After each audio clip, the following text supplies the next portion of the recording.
கருத்துடைய பரிசுமை விடுதாக அடிமை தேவன் கடந்த நாட்கள் பாதுகாத்து இந்த நேசுடைய பாடு மரத்தினால நாம் திருச்செவியாக கூடி தொழுதுகுல தேவன் இறக்கம் பாராட்டினால் அவருடைய நாமத்தில் மிகவுள்ளதாக இந்த நாட்களில் அருமை இணைச்சகர இயேசு கிறிஸ்துடைய பாடு மரத்தை குறித்து நாம் தியானம் செய்திருக்கிறோம்.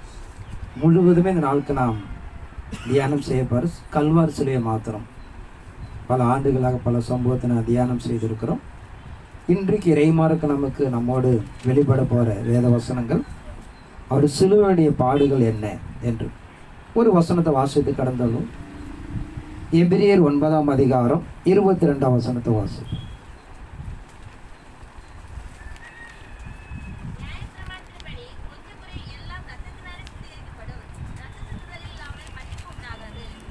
நியாய பிரமாணத்தின்படி கொஞ்சம் குறை எல்லா இரத்தத்தினாலே சுத்திகரிக்கப்படும், இரத்தம் சிந்தல் இல்லாமல் மன்னிப்பு உண்டாகாது.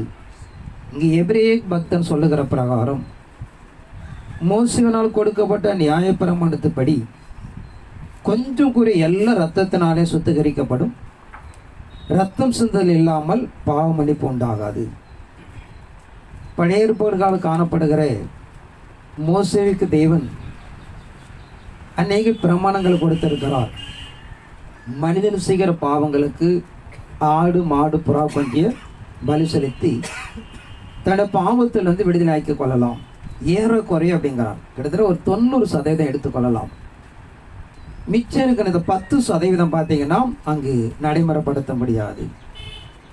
அப்படி ஆடு மாடுகள் பலி செலுத்தி நமக்கு பாவ மன்னிப்பு உண்டானதுன்னு சொன்னால் ஏன் இயேசு வர வேண்டியனுங்கிற ஒரு கேள்விக்குறி உண்டாகும்.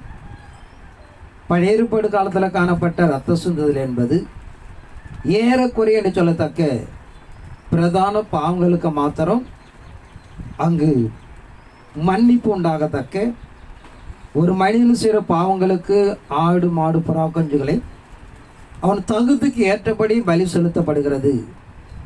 நாளுக்குள்ள அநேக கோயில்களில் பார்த்தீங்கன்னா பலி செலுத்துவார்கள். ஏன் அப்படின்னு பார்த்தீங்கன்னா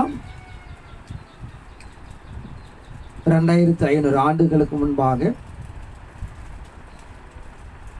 இஸ்ரேலிலிருந்து கடந்து வந்த கைபொரு கணவாய் வந்த ஆரியர்கள் அவரெல்லாம் ஒரு காலத்தில் யூதர்களை காணப்படுறதுனாலே அந்த பாரம்பரியத்தை பயன்படுத்தி நாட்கள் நாம் இந்திய தேசத்தில் அந்த பலிகளை செலுத்தி நடைமுறைப்படுத்துகிறார்கள். அது ஒரு நீண்ட வரலாறு, அதை நம்ம பார்க்க வேண்டாம்.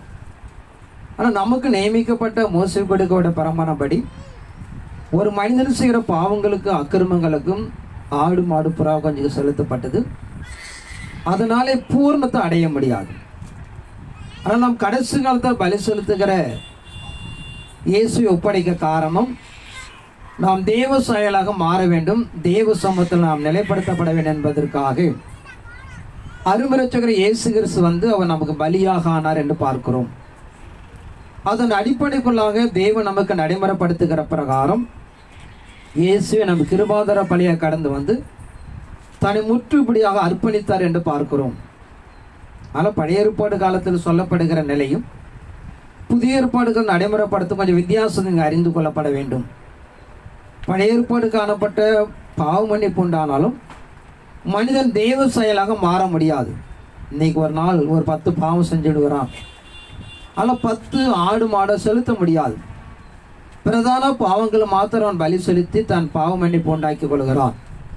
ஆனால் கடைசி காலம் என்பது தேவனுடைய வாசஸ்தலம் மனிதனிடத்தில் காணப்பட வேண்டும் என்பதனாலே தேவ செயலாக மனிதன் மாற வேண்டும் என்பதற்காக நாம் செய்கிற பாவங்கள் அக்கிரமங்களுக்கு நாம் மனசாப்பட்டு அறிக்கை செய்யப்படும் போது முழு பாவங்கள் அப்படியாக அது மன்னிக்கப்படுவதாக இறைமார்க்கம் சொல்கிறது. தொடர்ந்து வாசிப்போம். யோவான் 12ஆம் அதிகாரம் 24ஆம் வசனத்தை வாசிப்போம். மெய்யாகவே மெய்யாகவே நான் உங்களுக்கு சொல்லுகிறேன், கோதுமை மணியானது நிலத்தில் விழுந்து சாகாவிட்டால் தரித்திருக்கும், செத்ததையாகில் மிகுந்த பலனை கொடுக்கும். இங்கு அருமரட்சகர் இயேசு சொல்லுகிறார், மெய்யாகவே மெய்யாகவே நான் சொல்லுகிறேன், கோதுமை மணியானது மறிக்கப்படவிட்டால் அது பலனை கொடுக்காது.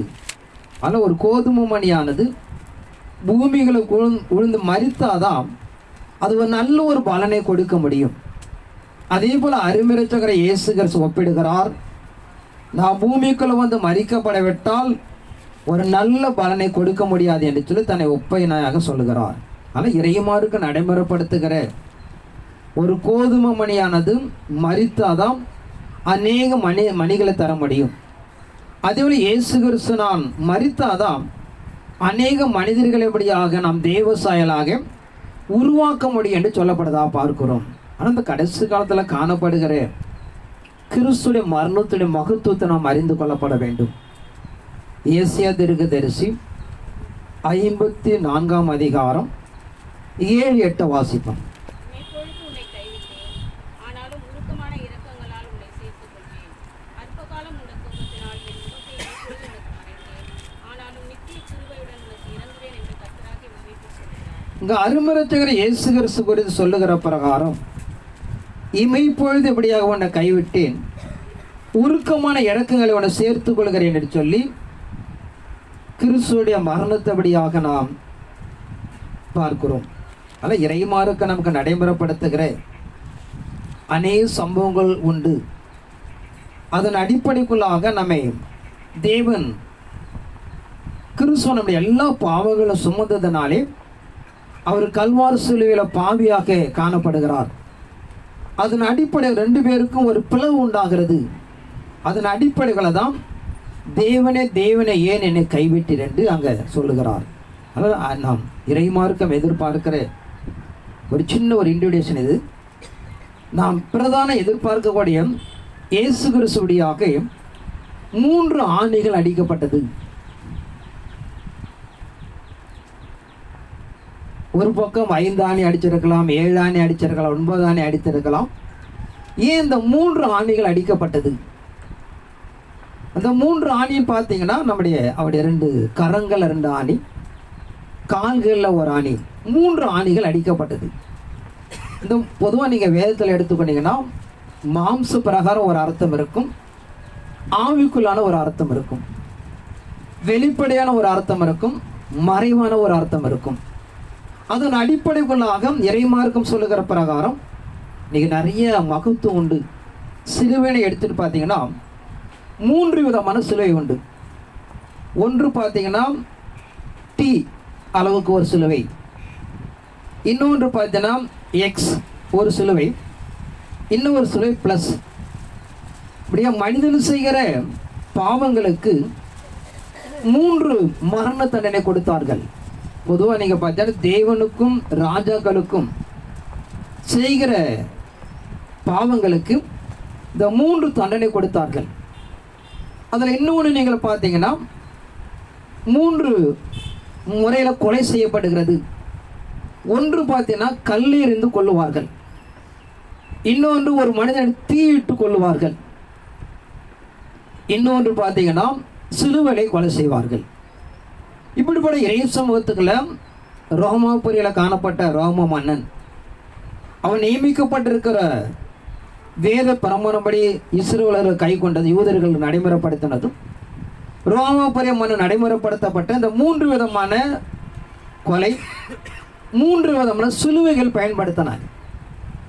ஆனால் இயேசு கிறிஸ்துக்கு பயன்படுத்தப்பட்ட சிலுவை பார்த்தீங்கன்னா அதை நாம் ப்ளஸ் பார்க்கிறோம். ஏன் அப்படி பயன்படுத்தினார் பார்த்தீங்கன்னா, அந்த கொலை செய்யப்படும் போது பலவிதமான நிலைகள் உண்டு. ஒன்று பார்த்தீங்கன்னா ஒரு மனிதனை சிலுவையில் அறையப்படும் போது அவன் என்ன தண்டனை செய்தான் என்று சொல்லி, என்ன பாவம் செய்தான் என்று சொல்லி அதில் ஒரு போர்டில் தொங்க விடுவாங்க. ஆனால் இயேசு கிறிஸ்து அப்படி அவர் தொங்க விடலை. இயேசு கிறிஸ்துக்கு என்ன பண்ணாங்கன்னு பார்த்தீங்கன்னா, நீங்கள் அவருடைய தலைகளுக்கு மேலாக ஒரு போர்டு இருந்தது, இந்த 5 எழுத்துக்கள் பொறிக்கப்பட்டது. அது மாத்திர இவர் யூதருக்கு ராஜா என்கிற ஒரு பேர் எழுதி அங்கே தொங்கப்பட்டது. அப்போ சிலுவையில் அறைந்தாதான் அந்த போர்டு என்ன பண்ண முடியும், தலைக்கு மேலே தொங்க முடியும். வேற எந்த நிலையில், அந்த 3 நிலைகளை மரணம் அடைந்தால் அந்த போர்டு தொங்க வைக்க முடியாது. அதன் அடிப்படையில் தான் இயேசு கிறிஸ்து பார்த்தீங்கன்னா சிலுவையில் அறைந்தார் என்று தீர்மானிக்கப்படுகிறது. அதன் அடிப்படைக்குள்ளாக நீங்கள் பார்த்தீங்கன்னா 3 காயங்கள். இந்த 3 காயங்கள் நீங்கள் வெளிப்படையாக நீங்கள் பார்த்தீங்கன்னா ஏதேன் தோற்றத்தில் செய்யப்பட்ட தெய்வ திட்டத்தை நிறைவேற்றி கொடுக்க முடியாமல் தடை செய்யப்படுவதற்கு 3 பேர் காரணமாக இருக்கிறாங்க.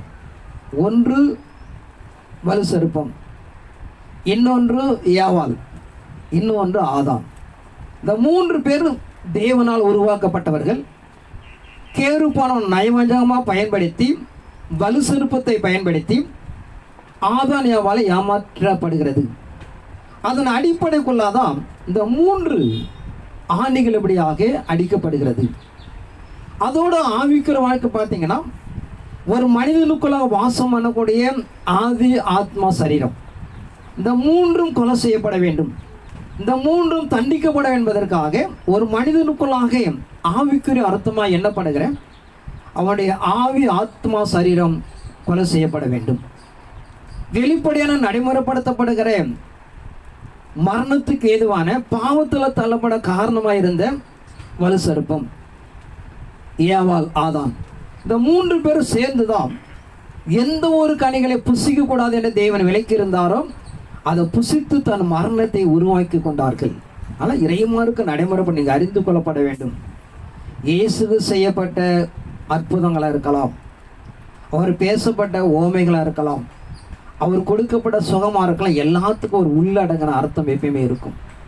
அது நம்ம பலமுறை சொல்லுகிற விஷயங்கள். வேதத்தை நிறைய ஆராய்ச்சி பண்ணுங்க, அநேக மகத்துவங்கள் நாம் அறிந்து கொள்ளலாம். அது தொடர்ந்து நாம் பின்பற்றி போவதற்கு பிரயோஜனமாக இருக்கும். அதில் சிலுவையில் அறையப்பட்ட இயேசு கிறிஸ்து அவருக்கு 3 ஆணிகள் 5 காயங்கள் உருவாக்குகிறது.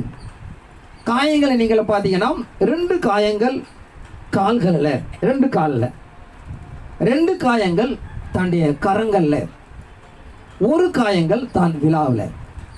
இப்படிப்பட்ட 3 ஆணிகளில் காணப்பட்ட மரித்த கிறிஸ்து 5 தழும்புகள், 5 காயங்கள் இருந்தது. அதில் பார்த்து 2 காயங்கள் பாதத்தில் இருக்கிறது, 2 காயங்கள் கையில் இருக்கிறது. நீங்கள் பார்த்தீங்கன்னா தலைக்கு மேலே போயிடுச்சு, தலைக்கிட்ட போயிடுச்சு. அதாவது கை என்ற உறுப்புகள் இருந்தாலும் அது எங்கே அடிக்கப்படுதுன்னு பார்த்தீங்கன்னா அங்கே சிலுவையிலே தலைக்கு ஈக்குவலாக கொண்டு போகிறது. 1 காயங்கள் பார்த்தீங்கன்னா தன் விழா எலும்பு. இப்படிப்பட்ட அந்த 5 காயங்கள் ஏன் இப்படி 5 நிலைகளுக்கு கடந்து போனது? இறைமார்க்கு நடைமுறைப்படுத்துகிற பிரகாரம் ஆதியாகமம் 3ஆம் அதிகாரம் 6ஆம் வசனத்தை வாசி. அப்பொழுது ஸ்திரீயானவள் அந்த விருட்சம் புசிப்புக்கு நல்லதும் பார்வைக்கு இன்பமும் புத்தியை தெளிவுபடுத்துவதற்கு இச்சிக்கப்படத்தக்க விருட்சமாய் இருக்கிறது என்று கண்டு அதன் கனியை பறித்து புசித்து தன் புருஷனுக்கும் கொடுத்தாள், அவனும் புசித்தான். இங்கே ஆதியாகமம் 3:6 சொல்லுகிற பிரகாரம், அப்போது ஸ்திரீயானவள் அந்த விருட்சம் புசிப்புக்கு நல்லதும் பார்வைக்கு இன்பமும் புத்தியை தெளிவிப்பதற்கு இச்சிக்கப்படத்தக்க விருட்சமும் இருக்கிறது என்று கண்டு அதன் கனியை பறித்து புசித்து தான் புருஷனுக்கு கொடுத்தால், அவனும் புசித்தான். அப்போது அவர்கள் இருவருடைய கண்கள் திறக்கப்பட்டது. அவர் தங்கள் நிர்வாணிகள் என்று அறிந்து அத்தி இலைகளை தைத்து தங்களுக்குள்ள அரைக்கச்சையில் உண்டு பண்ணினார்கள். 5ஆம் வசனம் பார்க்கிறோம், நீங்கள் இது புசிக்கனாலே உங்கள் கண்கள் திறக்கப்படி என்றும் நீங்கள் நன்மை தீமை அறிந்து தேவனை எப்படி இருப்பீர் என்றும் தேவன் அறிவார் என்றது. இங்க இந்த கனிகளை புசிப்பதற்கு 5 நிலைகள் உருவாக்குறது. ஏதேன் தோட்டத்தில் சர்ப்பமானது வந்து சொன்னாலும், நம்ம நிறைய அதை பற்றி பிரசங்கித்து இருக்கிறோம். சர்ப்பம் சொல்லப்பட்டிருந்தாலும் அந்த நன்மை தீமை அறியது கனி இருக்கிற இடத்துக்கு அவர்கள் முதல்ல என்ன பண்றாங்க? நடந்து போகிறார்கள். 2வது பார்த்தீங்கன்னா அந்த கனிகளை தன் கைகளால பறிக்கிறார்கள். 3வது பார்த்தீங்கன்னா அந்த கனிகள் எப்படியாக பார்க்கிறார்கள். 4வது பார்த்தீங்கன்னா அந்த கனிகளை பறித்து என்ன பண்றாங்க? வாயினாலே ருசி பார்க்கிறார்கள். இப்படிப்பட்ட 5 நிலைகள் வருகிறது. 1, தன் இருதயமாகிய நினைப்பு மூட்டப்பட வேண்டும். முதலாவது அந்த கனியை பறிப்பதற்கு நாமளும் ஒரு காரியங்கள் செய்வதற்கு முதல்ல என்ன பண்ணோம்? இருதயத்தில் நினைக்கணும். 1. 2வது அந்த இடத்துக்கு என்ன பண்ணோம்? கடந்து போகணும். 3வது பார்த்தீங்கன்னா அதை என்ன பண்ணோம்? பார்க்கணும். நான்காவதுபடியாக அது அனுப்பிக்கப்பட வேண்டும். ஐந்தாவதாக அது பறைக்கப்பட வேண்டும். இப்படிப்பட்ட 5 சம்பவங்கள் அந்த பாவங்கள் செய்வதற்கு காரணமாக இருந்தது. அதில் முதலாவது அவர்கள் எங்கே போகிறான்னு பார்த்தீங்கன்னா, அந்த மரம் இருக்கிற இடத்துக்கு என்ன பண்ணும், கடந்து போகிறார்கள். அதற்கு காரணம் தன் கால்களாக இருக்கிறது. இப்படி இந்த 5 வகையை தழும்புகளை புரிந்து கொள்ளப்பட வேண்டிய இயேசு கிறிஸ்துவுடையாக 5 காயங்கள் பட்டது. அந்த 5 காயங்களோட பிரதான நிகழ்வு என்னன்னு பார்த்தீங்கன்னா, ஒரு பக்கம் சர்ப்பம் சொல்லியிருந்தாலும் அவர்கள் கேட்டிருந்தாலும் அந்த மரம் இருக்கிற இடத்துக்கு அவர்கள் கடந்து போகிறார்கள். அது காரணம் தன் கால்கள் பாவம் செய்கிறது. அங்கு கடந்து போய்படியாக அந்த பழத்தை, ஏன்னா கடந்து போனோன்னு பார்த்தா தானே பறிக்க முடியும். இப்போ கூட நடந்தால பண்ண முடியாது, பறிக்க முடியாது. இப்படிப்பட்ட அதை பறித்து சாப்பிடாம இருந்தாலும் என்ன கிடையாது, உங்களுக்கு பாவம் வந்து இருக்கிறாது. இப்படி அந்த பாவங்கள் செய்வதற்கு 5 காரணங்கள் இருக்கிறது. ஒன்று தன் இருதயத்தை நினைவு கூறுகிறார்கள், இன்னொன்று அந்த இடத்துக்கு கடந்து போகிறார்கள், இன்னொன்று தன் கண்களாக பார்க்கிறார்கள், இன்னொன்று தன் கைகளாக பறைக்கிறார்கள், இன்னொன்று இப்படியாக சாப்பிடுகிறார்கள். இதன் அடிப்படைக்குள்ளாக தான் இறைமாருக்கு நடைமுறைப்படுத்துகிற இந்த கால்களால் காணப்படுகிற அங்கு ஆணைகளால் அடிக்கப்படும் போது 2 கால்கள் இப்படியாக காயம் வருகிறது. இந்த 2 சம்பவம் எதை சார்ந்ததுன்னு பார்த்தீங்கன்னா, ஒன்று அவன் கால்களும் அவனுடைய கைகளும் சார்ந்த தழும்புகள். விலாயமில் குத்தப்படுகிற நிலை பார்த்தீங்கன்னா, அவன் இருதயங்கள் எப்படியாக அதை நினைக்கிறது. இந்த 2 கைகளை எங்கே கொண்டு போகிறான்னு பார்த்தீங்கன்னா, தலைக்கு ஈக்குவலாக கொண்டு போகிறான். அந்த தலைக்கு நிலையாக கொண்டு போயிட்டு அங்கே காணப்படுற 2 காயங்கள், ஒன்று தன் கண்கள், இன்னொன்று தன் வாய். இப்படிப்பட்ட 5 வகைகளாக பிரித்து 5 காயங்களை நடைமுறைப்படுத்துகிறார். அதனால் தெய்வ சமூகத்துக்குள்ளாக இயேசு கிறிஸ்து தன் சிலுவையில் நிறைவேற்றி கொடுக்கப்பட்ட ஒவ்வொன்றுக்கும் எல்லாத்துக்கும் அர்த்தம் இருக்கிறது. எதாச்சியமா நடந்ததெல்லாம் நினைக்கக்கூடாது. இந்த சிலுவையில் கையில் அடிக்கப்படும் போது இன்னும் 2 ஆணியோட என்ன பண்ணலாம், அடிக்கலாம். ஏன்னா அவர் அந்த சிலுவையில் நிற்பதற்காக இன்னும் 2 கையிலேயே 2 ஆணியோட அடிச்சிருக்கலாம். என்ன இன்னொன்னோட செஞ்சு என்ன பண்ணியிருக்கலாம், முதுகுக்கு நேரம் ஆணி எடுத்து கூட என்ன பண்ணிடலாம், அடிச்சிருக்கலாம். பாதத்துக்கு மேலே கால்கள் இருக்கிறது, 2-3 அடி, அதில் கூட என்ன பண்ணலாம், ஒரு ஆணி அடிக்கலாம். நோக்கம் என்பது அது அல்ல. இறைமாருக்கு நிறைவேற்றி கொடுக்கப்பட்டிருக்கிற ஏதேன் தோட்டத்தில் மீறப்பட்ட 5 வகையாக காணப்படுகிற 5 தழும்புகள் இப்படியாக அடிக்கப்படுகிறது. ஆனால் இறைமாருக்கு நடைமுறைப்படுத்துகிற தெய்வ சுமை என்பது ஒவ்வொன்றுக்கும் இறைமார்க்கு என்பது நமக்கு நடைமுறைப்படுத்திக் கொண்டதை நாம் அறிந்து கொள்ளப்பட வேண்டும். ஆதியாகமம் 2ஆம் அதிகாரம் 21 24 வரைக்கும் வாசிப்பார்.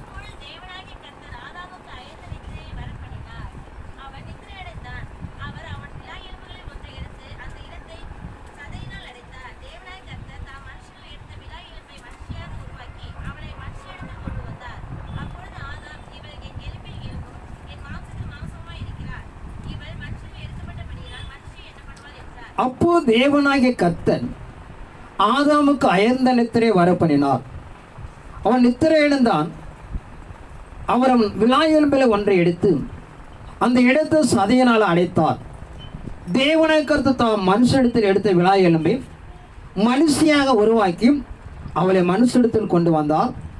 அப்போது ஆதாம், இவள் என் எலும்பில் எலும்பும் என் மாம்சத்தில் மாம்சமாய் இருக்கிறாள், இவள் மனுஷனிடத்தில் எடுக்கப்பட்டவனுடைய மனுஷி எண்ணப்படுவாள். அல்ல ஏவாள் என்கிற ஒரு பெண்மணியானவள் எங்கேருந்து உருவாக்கப்படுகிறான்னு பார்த்தீங்கன்னா, ஆதாவுடைய விலா எலும்பிலிருந்து ஒரு எலும்பு. சமீபத்தில் நாங்கள் ஊழிய பாதையில் வரும்போது ஒரு சகோதரர் கேட்டார், ஏன் ஆதாவுடைய விலா எலும்பிலை எடுத்து ஏவாளை சிருஷ்டிக்கப்பட வேண்டும், வேறு எங்கேருந்து கூட எடுத்துருக்கலாமேன்னு கேட்டா போல. உண்மையை அதை நம்ம யாரும் யோசிக்கலை. இதை நம்ம பிரதான ஊழியர் என்பதனால போய் தவறான கருத்துன்னு சொல்ல முடியாது. அது குறித்து நாங்கள் இதுவரை சிந்திக்கல, எங்களை யாரும் கேள்வி கேட்கல, பிரதர் தெரியல, கடவுள்கிட்ட கேட்டு சொல்லுவோம். இயல்பாக பார்த்தீங்கன்னா நம்முடைய சரீரத்தில் எல்லா இடத்துலையும் ஒரு எலும்பு தான் இருக்கும். தொடை பகுதி எடுத்தீங்கன்னா ஒரு எலும்பு இருக்கும், கால் பகுதி எடுத்து ஒரு எலும்பு இருக்கும், விலாப்பையில் மட்டும் பல எலும்புகள் உண்டு. அதனால் அதிலிருந்து ஒரு எலும்பு எடுத்து என்ன பண்ணாரு, ஏவாளை உருவாக்குறார். ஏன்னா மற்ற எந்த இடத்துல என்ன பண்ண முடியாது, எலும்பு எடுத்தால் நம்ம ஒரு செயலை இழக்குவோம். இப்போ காலில் ஒரு எலும்பு எடுத்தது என்ன பண்ண முடியாது, நடக்க முடியாது. கையில் ஒரு எலும்பு எடுத்தனா கை இயங்காது. அலை விழாவில் அநேக எலும்புகள் இருப்பதனாலே அதிலிருந்து ஒரு எலும்பை எடுத்து தேவனபடியாக அதை சதைகளால் அடைத்து அதை ஏவாள் என்று ஒரு மனுஷியை உருவாக்குறார். ஆனால் இறை சமூகத்துக்குள்ளாக தான் விழாவுக்கு நேரம் தான் ஈட்டியால் குத்தினார்கள். ஆனால் அன்று போர் செய்ய ஒரு குத்து அவர்கள் வேற காரணத்தில் குத்துக்கிறார்கள். அதாவது இயேசு மரித்துட்டாரா என்பதற்காக பார்ப்பதற்காக குத்துகிறார்கள். ஆனால் வேதத்தின் அடிப்படைக்குள்ளாக நீங்கள் பார்த்தீங்கன்னா ஆவிக்கிற வாழ்க்கை இந்த எல்லா பாவங்களும் செய்வதற்கு மூல காரணம் ஒரு கருப்பொருள் பார்த்தீங்கன்னா ஏவாள் தான். ஒரு பங்கு சர்ப்பம் சொல்லியிருந்தாலும் ஆதான் சாப்பிட்டாலும் அதற்கு முழு காரணம் பார்த்தீங்கன்னா ஏவாள் தான் அந்த பழத்தை பறித்து தான் சாப்பிட்டு தான் கணவனுக்கு கொடுக்கிறாள். இப்படிப்பட்ட ஏவாள் எங்கிருந்து எடுக்கப்படுதான்னு பார்த்தீங்கன்னா ஒரு மனிதனுடைய விலா எலும்பிலிருந்து. ஆனாலே அவள் சாக வேண்டும் என்பதற்காகவே அங்கே விலா பகுதியில் எப்படியாக தான் ஈட்டினால் குத்துகிறார்கள்.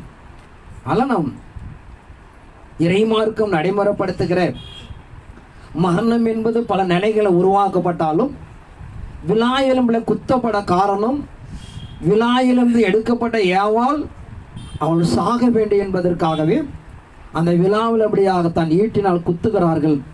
ரத்தமும் தண்ணீர் வந்தது. கிறிஸ்து மரித்து விட்டார் என்று போர் செய்ய என்ன பண்ணாங்க, ஒரு முடிவை எடுத்துக்கொள்ளுகிறார்கள்.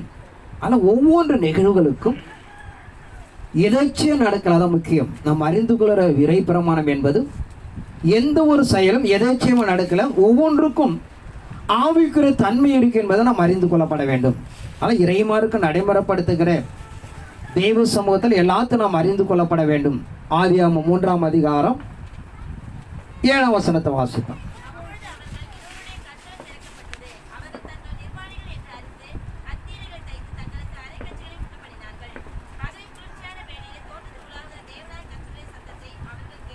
இங்க இறைமார்க்கத்துக்குள்ளாக நாம் பார்க்கிற பிரகாரம் அந்த கனியை பறித்து புசித்த பிறகு தன் மனக்கண்கள் திறக்கப்படுகிறது. தன் மனக்கண்கள் திறக்கப்பட்டவர் தான் நிர்வாணம் என்று அவர்கள் அறிகிறார்கள். இதற்கு முன்பு நிர்வாணமாக தான் இருக்கிறாங்க. ஆனால் அவர்களுக்கு தன் மனக்கண்கள் திறக்கப்படாமல் இருக்கிற ஒரு கனிதான். அதில் வேறு ஒன்றும் கிடையாது. நன்மை தீமை என்பது அதில் இருக்கிற மனக்கண்கள் திறக்கப்பட்டு அந்த கனி கொடுத்திருக்கிறார். நம்ம என்ன பல சம்பவம் சொல்லியிருக்கிறோம். ஏதை வைத்திருந்தார், அது மூலியமாக கேருப்பாய் லூசிபரை பிடிப்பதற்காக வைக்கப்பட்டது. சர்ப்ப மூலியம் வஞ்சித்த வார்த்தையை கேட்டு அவர்கள் செவி கொடுத்ததனாலே இவர்கள் சிக்கிக் கொள்கிறார்கள். என்ன நோக்கத்தோடு நடைமுறைப்படுத்தப்பட்டதோ அதை இழக்கிறார்கள். ஏன்னா நம்ம இறைமார்க்கம் சொல்லுகிறார், அவர்கள் புசிப்பதற்காக வைச்சிருக்கு, இல்லைன்னா அங்கே வைக்க வேண்டிய அவசியம் இல்லை. அதன் அடிப்படைக்குள்ள காலங்கள் நிறைவேறுவதற்கு முன்பாக சத்துருவாய் சாத்தானபடியாக வலு சிறப்பு மூலியமாக அதை ஏமாற்றினான் என்று பார்க்கிறோம். அங்க பார்க்கிறோம், அவர் இருவருடைய கண்கள் திறக்கப்பட்டது. அவர் தாங்கள் நிர்வாணி என்று அறிந்து அத்தியலை தைத்து தங்களுக்குள்ள அரைக்கட்சிகளை உண்டி பண்ணி கொண்டார்கள். அங்க என்ன பண்றான்னு பார்த்தீங்கன்னா, உடனே தான் நிர்வாணமா இருக்கிறோம். உடனே அங்க இருக்கிற ஒரு அத்தி மரம், பொதுவாக அந்த நம்ம இறை பிரமாணம் எதிர்பார்க்கிற பிரகாரம் பார்த்தீங்கன்னா அந்த நன்மை தீமை அறிந்த கனி அந்த அத்தி மரத்தில் இருந்திருக்கப்பட வேண்டும் என்று நாம் எதிர்பார்க்கிறோம். உடனே தான் நிர்வாணம் என்று கண்ட பிறகு அந்த இது என்ன பண்ண ஒரு ஆக்சிடென்ட் ஆகிடுதுன்னு வச்சுக்கொள்ளுங்களா, ஒரு இடத்துல அலங்குலமாக அந்த பாடி கிடக்கு. அதை மூடுவதற்கு என்ன பண்ணுவோம், பக்கத்தில் என்ன கிடைக்குதோ ஒரு மரம் இலை கடுத்தால எடுத்து மூடுவோம், செடி கடுத்த எடுத்து மூடுவோம், ஒரு கிழிஞ்ச துணி கடுத்தாது மூடுவோம். ஆக அடிப்படை போய் வீட்டில் போய் ஜவுளிகள் போய் ஒரு துணியை வாங்கிட்டு வர மாட்டோம். அந்த இடத்துல என்ன இருக்கிறதோ அதை தான் பயன்படுத்துவோம். அவருக்கு தான் நிர்வாணமானம் என்று கண்டு அவர் தான் நிர்வாணத்தை மறைத்து கொள்வதற்காக அத்தி இலைகளை பறித்ததுனாலே நிச்சயமாக அவர்கள் என்ன பண்ணியிருப்பாங்க, அந்த நன்மை தீமை அறியத்தக்க கனியும் அத்தி மரத்தில் தான் வைத்திருக்கப்பட வேண்டும். சில நிலைகள் அதற்கு அடிப்படையாக இருக்கிறது. வாசிப்போம். மத்தேயு சுவிசேஷம் 21ஆம் அதிகாரம் 18 20 வரைக்கும் வாசிப்போம். மத்திய 21:18-20 வரைக்கும்.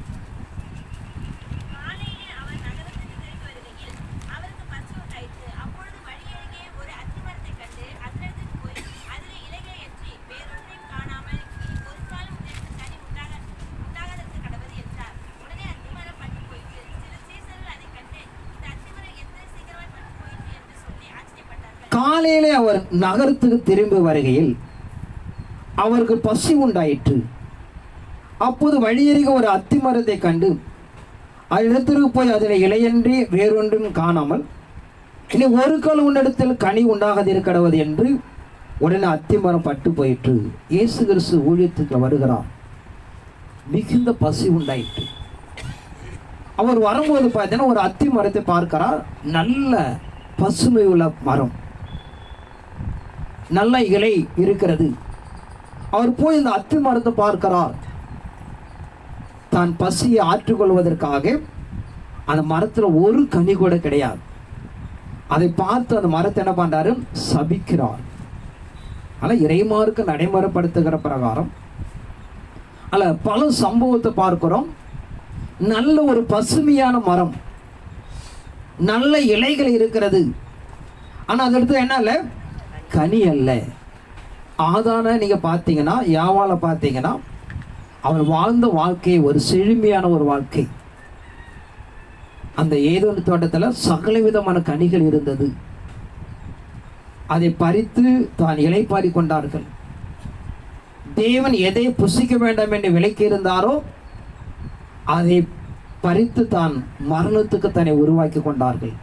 தேவனுடைய எதிர்பார்ப்பு இவர்கள் இடத்திலிருந்து ஒரு நல்ல ஒரு கனி தருகிற வாழ்க்கை எதிர்பார்த்தார். எப்படி அந்த மரம் நல்ல பசுமையான மரம், இயேசு தான் தாகத்தை தீர்த்து கொள்வதற்காக போகிறார். பிதாவாகிய தேவன் தான் கேருப்பை பிடிப்பதற்காக, கேருப்பை தண்டிப்பதற்காக ஆதானேவல் அப்படியே நல்ல ஒரு செழுமையான மனிதர்களை வைத்தார். அவர்களை கொண்டு எப்படியாவது தான் ஆதானேவலை கொண்டு சர்ப்பத்தை பிடிக்கப்பட வேண்டும் என்று எதிர்பார்த்தார். ஆனால் அவர்கள் கனி தராமல் இழந்து போனார்கள். வேதத்தில் பார்த்தீங்கன்னா இந்த மரம் கனி தருகிற காலம் கிடையாது. ஆனால் பசுமை இருந்தது, செழுமை இருந்தது. அதனிடத்தில் ஒரு கனியை தேடுகிறார், ஆனால் கிடைக்காம போச்சு. ஆதானேவலை தேவன் ஒரு செம்மையான தன் சாய ரூபத்தை சிருஷ்டித்தார். தனக்கு ஏற்ற ஒரு கனிகளை தருவான் என்று எதிர்பார்த்தார். தேவனுடைய வார்த்தை மீறினதுனாலே, அதை இழந்து போனதுனாலே, எந்த ஒரு மரம் தெய்வ திட்டத்தை நிறைவேற்றி கொடுக்க முடியாம, தெய்வ சித்தத்தை செய்து கொடுக்க முடியாம அங்க இழந்து போனதோ, அதற்கு பதிலாக அப்படியாக அத்திமரத்தை என்ன பண்றாரு? சபிக்கிறார். அது சபித்தபடியாக நீ ஒரு காலம் ஒரு காலத்திலும் யாருக்கும் புரோஜனம் இல்லாம காணவை என்று சொல்லி அதை சபிக்கிறார். அந்த மரம் என்ன பண்ணிடுச்சு? செத்து போனது என்று பார்க்கிறோம். மத்திய 24 32-33 வாசிப்போம். அத்திமரத்தினால் ஒரு உவமையை கற்றுக்கொள்ளுங்கள். அதிலே இலைகளை தோன்றி துளிர்விடும் போது வசந்த கால சமயமாயிற்று அறிவீர்கள். அப்படியே இவைகளெல்லாம் நீங்கள் காணும்போது அவர் சமயமாய் மாசுவதற்கே வந்திருக்கிறேன் என்று அறிவீர்கள். இங்க அருமருத்துகிற இயேசு கிறிஸ்து தான் வருகை ஒப்பிடும் போது அத்திமரத்தை ஒப்பிடுகிறார். அத்திமரத்தினால் ஒரு உவமையை கற்றுக்கொள்ளுங்கள். அதில் இலைங்களை தோன்றி துளிர்விடும் போது வசந்த கால சமயமாயிற்று என்று அறிவீர்களாக. அப்படி இவைகளெல்லாம் நீங்கள் காணும்போது அவர் சமீப வாசலருக்கு வந்திருக்கிறார் என்று அறியுங்கள். இவைகளெல்லாம் சம்பவிக்கும் முன் இந்த சந்ததி ஒழிந்து போவதில்லை என்று மெய்யாக உங்களுக்கு சொல்லுகிறேன். இயேசு கிறிஸ்துவின் வருகையை இறைமார்க்க நடைமுறைப்படுத்துகிற பிரகாரம் அத்தி மரத்தினாலே ஒரு ஓமையை கற்றுக்கொள்ளுங்கள். அதில் இலைங்களை தோன்றி துளிர்விடும் போது வசந்த காலம் சமீபமாய் இருக்கிறது. எந்த ஒரு அத்தி மரத்தினாலே ஆதானேவல் வஞ்சிக்கப்பட்டார்களோ அந்த அத்திமரமாகிய இயேசுவினாலே அப்படியே சபிக்கப்படுகிறது. அது மரிப்பது போல கிறிஸ்து தன்னை மரணம் நடைமுறைப்படுத்துகிறது. நீங்க பொதுவா நாம் எதிர்பார்க்கிறோம் இயேசு கிறிஸ்துடைய கல்வாரி சிலுவை என்பது ஒரு பக்கம் அத்திமரமாக இருக்கலாம் என்று. ஆனால் வரலாற்றில் ஆஸ்பென் என்று ஒரு மரத்தை சொல்லுகிறார்கள். ஆனால் சாத்தியமில்லை, பொதுவாக வேகத்துக்கு மாற எதுவுமே இருக்காது. ஆனால் எந்த ஒரு மனிதன் தூக்கிலிடப்படுகிறானோ அவன் சபிக்கப்பட்டவன் என்று சொல்கிறது. நீங்கள் புதிய ஏற்பாடு காலத்தில் பார்த்தீங்கன்னா, பழைய ஏற்பாடு காலத்தில் சொல்லுகிற யார் ஒரு மனிதன் சிலுவையை அறைகிறானோ அவன் சபிக்கப்பட்டவன். இயேசு கிறிஸ்து நமக்காக சாபமானார். இது நாம் இறைமார்க்க நடைமுறைப்படுத்துகிற பிரகாரம் தொடர்ந்து இந்த அத்திமரத்தின சில வசனத்தை வாசிப்போம். நீதிமொழி 27ஆம் அதிகாரம் 18ஆம் வசனத்தை வாசிப்போம். நீதிமொழி 27:18.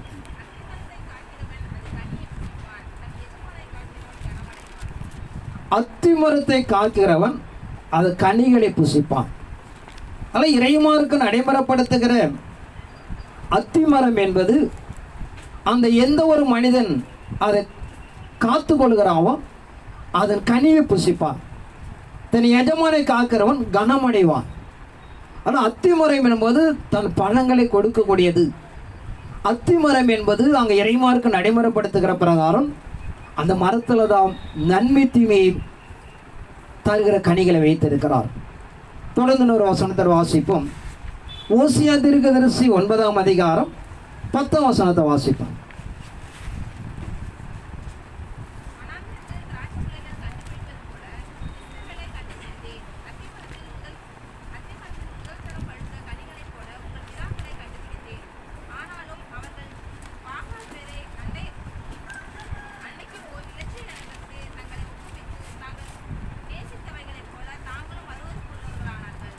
இங்கே இறைமார்க்கு நாம் சொல்லுகிற பிரகாரம் அத்திமரம் என்பது பல இடங்களில் பார்த்தீங்கன்னா இஸ்ரவேல் ஜனங்களுக்கு ஒப்பிடுகிறார், தேவ ஜனங்களுக்கு ஒப்பிடுகிறார். இது பல இடங்கள் இருக்கிறது. ஆனால் மார்க்க நமக்கு நடைமுறைப்படுத்துகிற இந்த அத்திமரம் என்பது பல இடங்களில் தேவ ஜனங்களுக்கு ஒப்பிடுகிறார். அதில் மார்க்க நமக்கு நடைமுறைப்படுத்துகிற தெய்வ சமூகத்துக்குள்ளாக அத்திமரத்தை இஸ்ரவேல் ஜனங்களுக்கு ஒப்பிட்டு அதை நடைமுறைப்படுத்துகிறார்.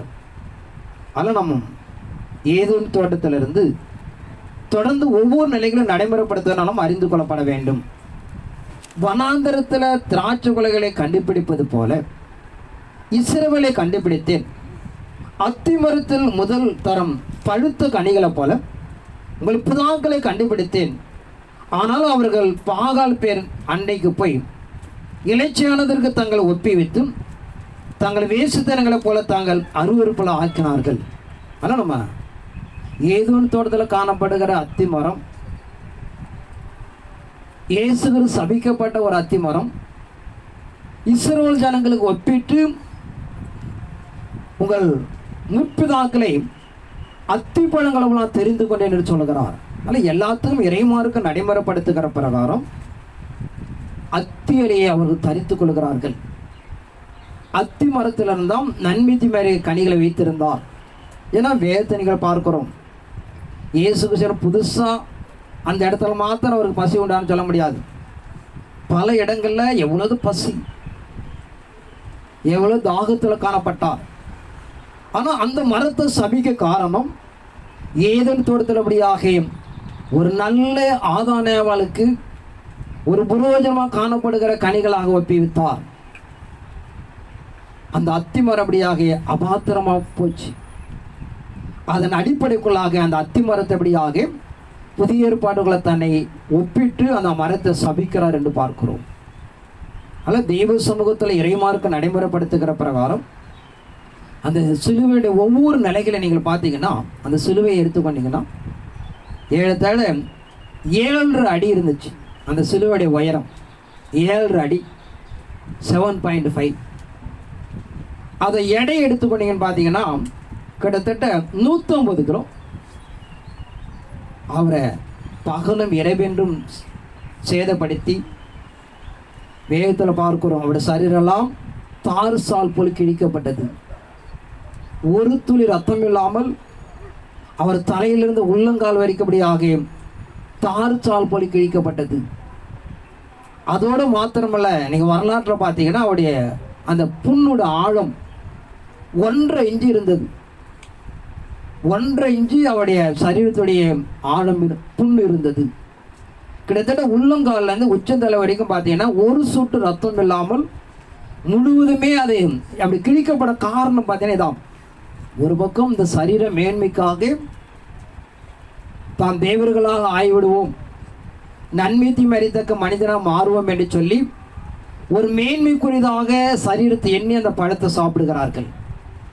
அதன் அடிப்படைக்குள்ளதான் சரீரம் முழுவதும் பாவமாக மாறுகிறது. அந்த சரீரம் முழுவதும் ரத்தம் சிந்தப்பட காரணமே அவர்கள் செய்ய அந்த பாவம். அதனால் அவருடைய சரீரத்தை பார்த்தீங்கன்னா தார் சால் போல், உங்களுக்கு தெரியும், விவசாயம் பண்ணுறவங்க பார்த்தீங்கன்னா ஏர் உழுவாங்க, கொஞ்சம் கூட இடத்தரிசி இல்லாமல் உழுவாங்க. உழுதான் என்ன பண்ணாங்கன்னா விதைப்பாங்க.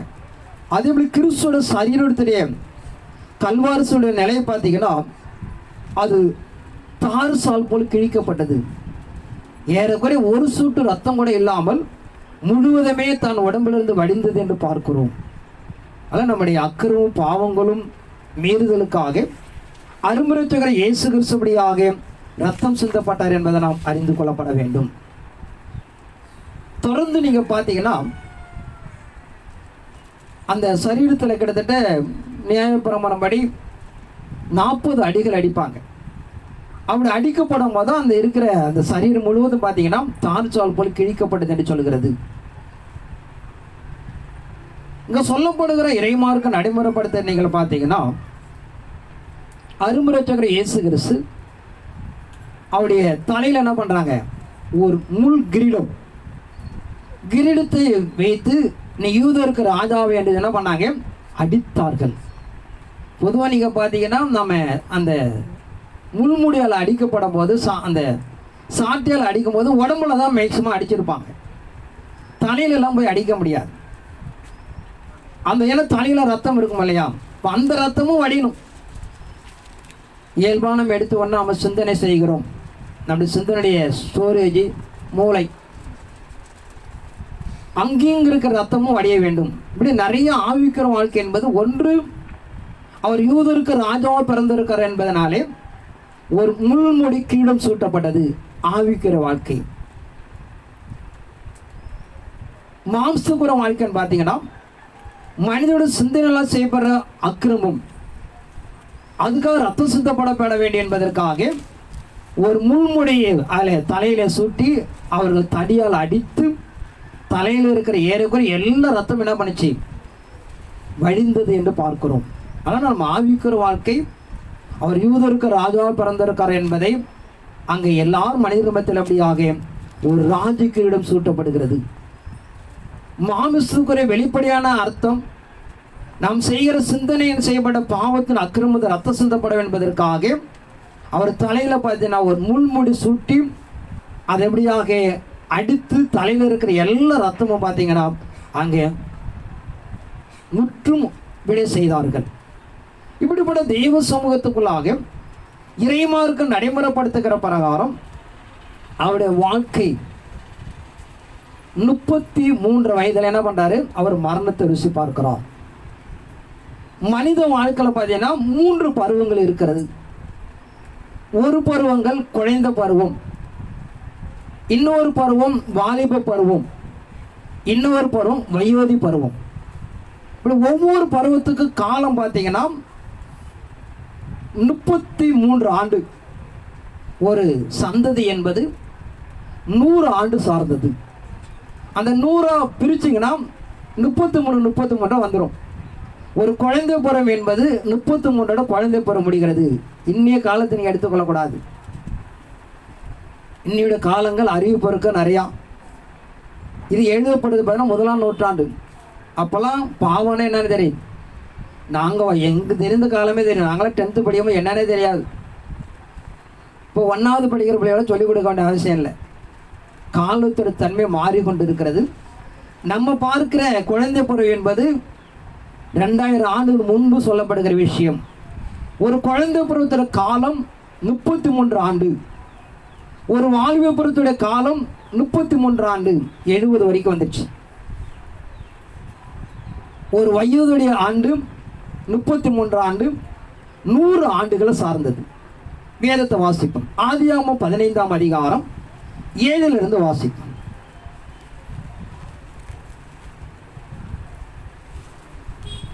இன்னும் அவர் அவனை நோக்கி, இந்த தேசத்தை உனக்கு சுதந்திரமாக கொடுக்கும் பொருட்டு உன்னை ஊர் என்கிற கல்தேயருடைய பட்டணத்திலிருந்து அழைத்து வந்த கர்த்தர் நானே என்றார். அதற்கு அவன், கர்த்தராகிய ஆண்டவரே, நான் அதை சுதந்திரித்துக் கொள்வேன் என்று எதனால் அறிவேன் என்றான். அதற்கு அவர், 3 வயது கிடாரியையும் 3 வயது வெள்ளாட்டையும் 3 வயது ஆட்டுக்கடாவையும் ஒரு காட்டுப்புறாவையும் ஒரு புறாக்குன்றையும் என்னிடத்தில் கொண்டு வா என்றார். அவன் அவைகள் எல்லாவற்றையும் அவரிடத்தில் கொண்டு வந்து அவைகளை நடுவாக துண்டித்து குண்டங்களை உண்டு கொண்டு எதிராக வைத்தான். பட்சிகளை அவன் துண்டிக்கவில்லை. பறவைகள் அந்த உடல்களின் மேல் இறங்கின. அவைகள் ஆபிரகாம் துரத்தினான். சூரியன் அஸ்தமிக்கும் போது ஆபிரகாமுக்கு அயர்ந்த நித்திரை வந்தது. திகிலும் காரிருளும் அவனை மூடிக்கொண்டது. அப்பொழுது அவர் ஆபிரகாமை நோக்கி, உன் சந்ததியார் தங்களுடையதல்லாத அந்நிய தேசத்திலே பரதேசிகளாய் இருந்து அத்தேசத்தாரை சேவிப்பார்கள் என்றும் அவர்களால் 400 வருஷம் உபத்திரப்படுவார்கள் என்றும் நீ நிச்சயமாய் அறிய கடவாய். இந்த இறை சமூகம் நடைமுறைப்படுத்துகிற பிரகாரம் ஆதான் வீழ்ந்து போன பிறகு அவனுக்கு பதிலாக ஒரு சந்ததி தெரிந்து கொள்கிறார். ஆபிரகாம் என்கிற ஒரு மனிதனை அவனுக்கு ஒரு வாக்கு கொடுக்கிறார். அவனை 75 ஆண்டுகளை அழைக்கிறார். 75 வயதுல அவனை அழைத்து, வானத்தை அண்ணாந்து பார், இவன் நம்ம உன் சந்ததி ஆசீர்வதிக்கப்படி என்று சொல்லி அவன் நடைமுறைப்படுத்தி அங்கே கொண்டு போகிறான். அவனை கொண்டு போய் பார்த்தீங்கன்னா 25 ஆண்டுகள் கழித்து ஒரு குழந்தை கொடுக்கிறார். 100 வயதில். எல்லாத்துக்குமே ஒரு நிலைப்பாடு இருக்கும். 70, 7 எல்லாம் ஒரு பூர்ணமாக்கப்பட்ட நிலை. 70 வயதுக்கு பிறகு அவனை அழைக்கிறார். அவனுக்கு ஒரு வாக்கு கொடுக்கிறார். அதை 100 வயதில் நிறைவேற்றி கொடுக்கிறான். அவன் நிறைவேற்றி கொடுக்குற காலத்தில் அவன் சந்தேகப்படுகிறான். நான் ஒரு குழந்தையை பெற்றுக்கொள்வதற்கு என்ன அடையாளம் என்று கேட்கிறான். அப்போ 2 பேருக்கு ஒரு உடன்படிக்கை பண்ணுகிறார். 3 வயது கிடாரையும் 3 வயது வெள்ளாட்டுக்குட்டையும் 3 வயது ஆட்டுக்கடையும் கொண்டு வந்து ஒரு காட்டுப்புறாவையும் ஒரு புறா கொஞ்சம் என்னிடத்தில் கொண்டு வா என்று ஒரு உடன்படிக்கை ஏற்படுத்தி சொல்கிறான். அந்த உடன்படிக்கையில் அவன் சரியாக செய்யாதனாலே, என் வார்த்தையை பரீட்சை பார்த்து நீ மீறினதுனாலே உன் சந்ததியின் 400 ஆண்டுகள், ஒரு தலைமுறை என்பது 100 ஆண்டு, 4ஆம் தலைமுறை என்ன பண்ணுவேன், உன்னை அழைத்து கொண்டு வருவேன் என்று சொல்கிறார். ஆனால் ஒரு தலைமுறை என்பது 100 ஆண்டுகள்.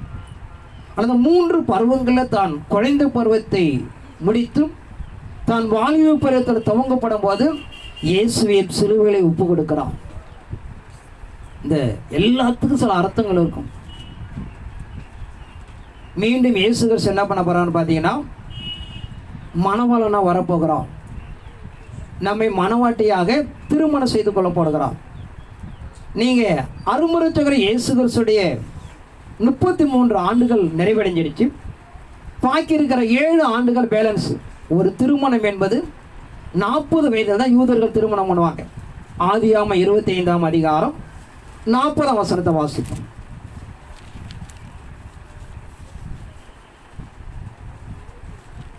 இருபத்தைந்து 40.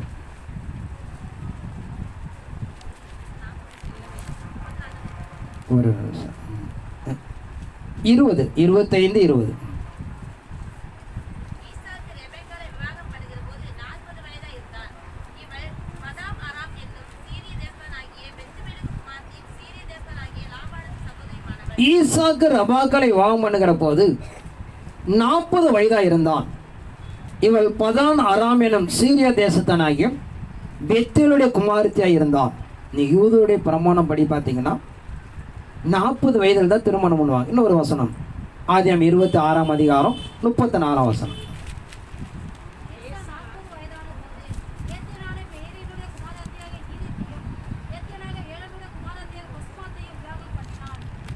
இங்க நான் பார்க்கிறோம்,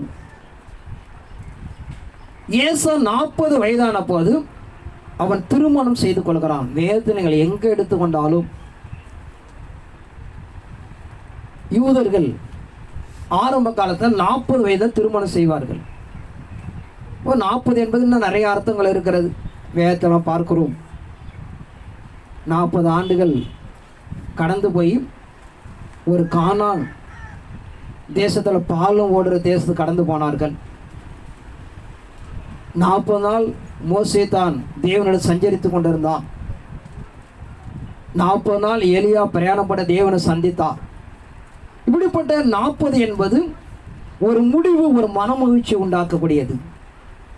இயேசு கிறிஸ்து 40 நாள் கடந்து போன சோதனையை ஜெயித்து தேவனுக்கும் கிறிஸ்து ஒரு உறவை நடைமுறைப்படுத்திக் கொள்கிறார்.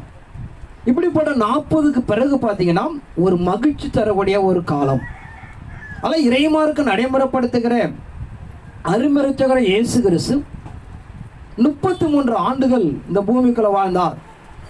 மிச்சம் இருக்கிற பார்த்தீங்கன்னா 40 எவ்வளோ சொச்சம் இருக்கு? 7 ஆண்டுகள் இருக்கிறது. அந்த 7 ஆண்டுகள் பார்த்தீங்கன்னா அந்த கிறிஸ்துடைய ஆட்சி காலம். அதில் முதல் 3 ஆண்டு காலம் இயேசு கிறிஸ்து முதல் காலத்தில் ஒரு 3 ஆண்டுகள் ஊழியம் செய்தது போல நாமளும் ஒரு 3 ஆண்டு காலம் ஊழியம் செய்து தன் மனமாட்டி ஆயத்தப்படுத்தி மத்தியவானத்துக்கு கடந்து போய் 40 என்று சொல்லுகிற அந்த காலகட்டத்துக்குள்ளாக ஒரு 3 ஆண்டுகள் அப்படியாக அங்கே திருமணம் நடக்கிறது. இப்படிப்பட்ட எந்த ஒரு நியமனிதன் சொல்லியிருந்தாலும் அதில் பல அர்த்தங்கள் இருக்கிறது. வேதத்துடைய மகத்துவங்களால் எங்களை புரிந்து கொள்ளப்பட வேண்டும். இயேசு கிறிஸ்து ஒரு துரும்பு எடுத்து போட்டாலும் அதில் ஒரு அர்த்தம் இருக்கும். ஒரு கிரியை செய்தாலும் அதில் ஒரு அர்த்தம் இருக்கும். அவர் வாழ்க்கை நடைமுறைப்படுத்த எந்த ஒரு சம்பவங்களும் ஒரு அர்த்தம் முடியாது. ஆனால் ஒரு கல்வாரில் சுமக்கப்பட்ட 3 ஆணிகள், 5 காயங்கள், தான் சரீரெல்லாம் தார்ச்சால் போல் கிழிக்கப்பட்டது. கிட்டத்தட்ட 1500 தழும்புகள் சொல்றாங்க அவருடைய சரீரம். இப்படிப்பட்ட எந்த ஒரு இடத்துல நீங்கள் வேதத்துல கிறிஸ்து சுமந்து போன்றாலும் எல்லாத்துக்கும் ஒரு ஆவிக்குரிய அர்த்தம் இருக்க நாம் அறிந்து கொள்ளப்பட வேண்டும். அதாவது சிலுவையுடைய மகத்துவம் நமக்குரியது என்று பார்க்கிறோம். ஏதோ நம் மனிதனுக்காக அவர் ரத்தம் சிந்தப்பட்டார் என்பதை விட அது ஒவ்வொருடைய நிலைகளும் பார்த்தீங்கன்னா சில ஆவிக்குரிய சம்பவத்தை நடைமுறைப்படுத்துகிறது.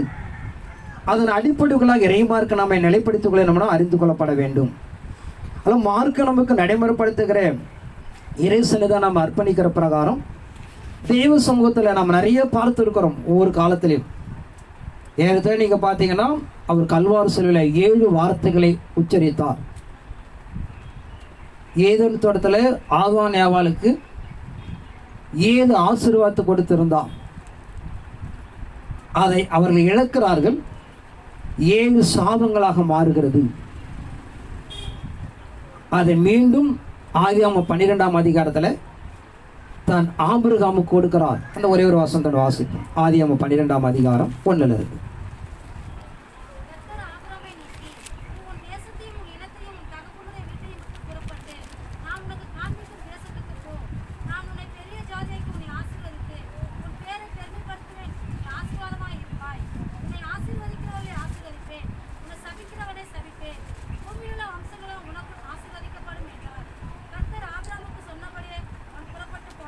கர்த்தர் ஆபிரகாமை நோக்கி, நீ உன் தேசத்தையும் உன் இனத்தையும் உன் தகப்பனை விட்டு புறப்பட்டு நான் உனக்கு காண்பிக்க தேசத்துக்கு போ. நான் உன்னை பெரிய ஜாதியாய்க்கு உன்னை ஆசீர்வதித்து உன் பெயரை பெருமைப்படுத்துவேன். நீ ஆசீர்வாதமாய் இருப்பாய்.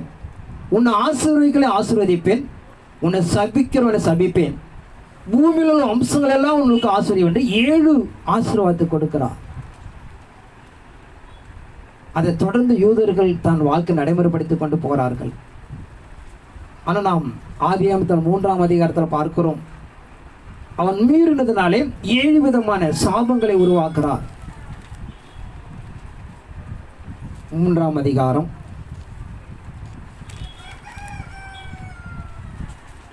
14 வாசிப்போம்.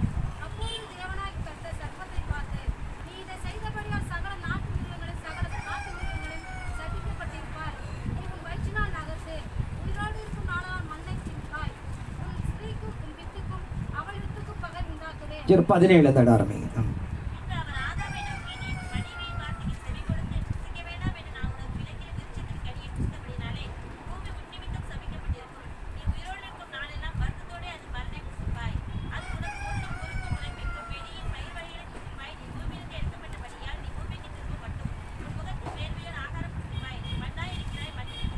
அந்த 7 வார்த்தைகளை பார்க்கிறோம். பூமி உன்னின் நிமித்தம் சபிக்கப்பட்டிருக்கும். நீ உயிரோருக்கு நாள் வருத்தத்தோடு அதன் பலனை புசிப்பாய். அது உனக்கு முள்ளும் குறுக்குமாய் முளைப்பிக்கும். வெளியின் பயிர் வகைகளை புசிப்பாய். நீ பூமியிலிருந்து எடுக்கப்பட்டபடியினால் நீ பூமிக்கு திரும்ப மட்டும் உன் முகத்தின் வேர்வினாலே ஆகாரம் புசிப்பாய். நீ மண்ணா இருக்கிற மண்ணுக்கு திரும்புவாய். அல்ல இறைமார்க்கம் சொல்லப்படுகிற யாவால் உன் கற்பத்தில் அப்படியே கற்ப வேதனைப்படுவாய் என்ற 7 சாபங்களை நடைமுறைப்படுத்துகிறார். அந்த 7 சாபத்தின் தன்மை தான் கிறிஸ்து பதில் 7 வார்த்தைகளை பேசுகிறார். அல்லது நாம் இயேசு நடைமுறைப்படுத்துகிற ஒவ்வொரு நிலைகளும் எதேச்சையாலும் கிடையாது. 5 வார்த்தை பேசியிருக்கலாம், ஒரு 10 வார்த்தை பேசியிருக்கலாம். அதனால் ஏதோ ஒரு தோட்டத்தில் அவள் இழந்து போன ஆசீர்வாதத்தை 7 சாபங்களாக மாறினது. காயின் சொல்லுகிறான், கடவுளிட்ட சாபத்தை என்னால் ஏற்றுக்கொள்ள முடியாத ஆண்டவரே. காயினுக்கும் 7 சாபங்கள் கொடுக்கிறார். 4ஆம் அதிகாரம் 15 வசனத்தோட வாசிப்போம். அப்பொழுது கர்த்தர் அவனை நோக்கி, காயீனை கொல்லுகிற எவன் மேலும் 7 பழி சுமரும் என்று சொல்லி, காயீனை கண்டுபிடிக்கிறவன் எவனும் அவனை கொன்று போடாதபடிக்கு கர்த்தர் அவன் மேல் ஒரு அடையாளத்தை போட்டார். இந்த காயினை தேவன் சபிக்கிறார், உனக்கு 7 பழி சுமரும் என்று சொல்லி. அல்ல இறைமாருக்கு நம்ம நடைமுறைப்படுத்துகிற பிரகாரம் என்ன ஏதோ தோட்டத்தில் துவங்கினாரோ கடைசி வரை கொண்டு முடிக்கிறார். கிட்டத்தட்ட வெளிப்படுத்தின விஷயத்தில் மாத்திரம் 7 என்கிற தன்மை 54 இடத்துல இருக்கு. 22 அதிகாரத்தில் 404 வசனம் இருக்கிறது. அதில் 54 இடத்துல என்பது 7ஐ ஒப்பிடுகிறார். அல்ல நம்ம இறைமார்க்கு நடைமுறைப்படுத்துகிற பிரகாரம் தேவ சன்னிதானத்துக்குள்ளாக கிறிஸ்துடைய சிலுவை அந்த உபதேசத்துடைய தன்மையை நாம் அறிந்து கொள்ளப்பட வேண்டும். 3 ஆணிகள், 7 தழும்புகள், தான் உள்ளங்காலிலிருந்து உச்சந்தலை வரைக்கும் தார்ச்சால் போல் கிழிக்கப்பட்டது. அவர் தலையில் எப்படியாக முள்முடி சூடப்பட்டது. இப்படி ஒவ்வொன்றுக்கும் பல அர்த்தங்கள் இருக்கிறது.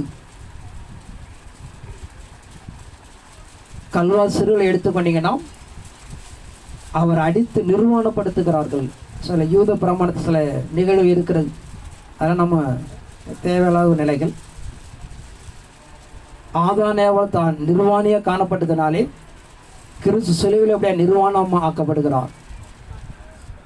இப்படிப்பட தெய்வ சமூகத்துக்குள்ளாக ஏதோ தொடரில் என்ன மனிதன் இழந்தானோ அதை முழுவதும் தான் சிலுவையில் எப்படியாக அவர் சுமந்து கொள்ளுகிறார். அவர் வாழ்க்கை ஒரு 33 ஆண்டுகள் ஒரு வாலிப பிரயாசம் துவங்கப்படுவது மரணத்துக்கு அர்ப்பணிக்கப்படுகிறது. ஏன் பார்த்தீங்கன்னா ஆதாம் ஏவாளுடைய தோற்றத்தை பார்த்தீங்கன்னா ஒரு வாலிபம்.